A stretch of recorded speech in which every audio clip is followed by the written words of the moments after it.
讓我來跟你聊聊這個溫暖又療愈的經方桂枝湯。它不只是個解表的好幫手，更是現代人日常生活中調養身心、輕鬆面對壓力的一味補方哦。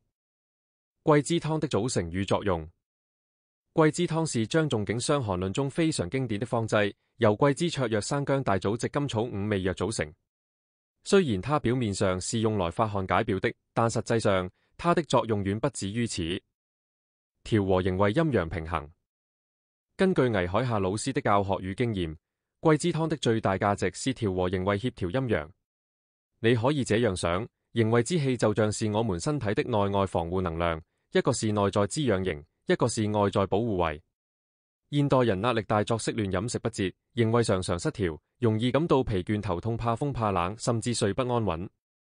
這時候來碗桂枝湯，就像給自己的身心來一場溫柔的 reset。輕微發熱流汗風一吹就難受，桂枝湯來幫忙。倪師說過，如果你有點發熱怕風，稍微流點汗就覺得不舒服，這時候就是桂枝湯的典型適應症。這不是重病，但卻讓人很煩躁，精神難集中。吃桂枝湯可以讓你舒舒服服流一點汗，把邪氣從表層排出去，人就會覺得輕鬆很多。桂枝湯不只是解表，還是補氣養血的好方。別忘了，大棗與炙甘草本身就是補中益氣、養脾和胃的好藥，加上桂枝與芍藥的協調，整體來說，這方在溫和地幫助你恢復元氣。倪師說得好，桂枝湯名為發汗之劑，實為補氣益血之劑。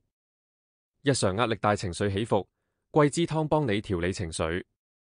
現代人容易情緒緊張、焦慮、心煩，有時候只是因為氣血運行不暢、陰陽不協調。桂枝湯有助於讓你內外協調，就像是幫你打通經絡、舒緩壓力，讓你能夠輕鬆應對忙碌生活，心情也會比較穩定起來。作為北派補法的代表方，倪海夏老師強調，北派補法不是一味大補，而是調理。桂枝湯就是這種以和為貴的補方代表，不急不躁，溫和平衡，讓身體自己恢復運作的節奏。想買桂枝湯該怎麼辦？你可以在淘寶網搜尋桂枝湯中成藥，常見的製劑有同仁堂桂枝湯顆粒、北京中醫藥大學製藥廠桂枝湯沖劑、寧夏惠安堂桂枝湯合劑。請選擇信譽良好 GMP 認證的品牌購買，記得跟中醫師確認症狀，對應方證我。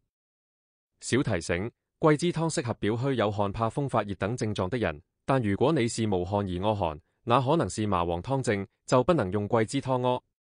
一定要辨證論治，這樣效果才會最佳。希望這些資訊能讓你對桂枝湯有更深的了解，也讓你在日常生活中多一份溫暖與自在。如果你想調養體質、減壓放鬆，不妨試試這個古老卻依然迷人的中醫智慧吧。有其他疑問也歡迎再來問我。祝你每天都輕鬆自在，氣血和順。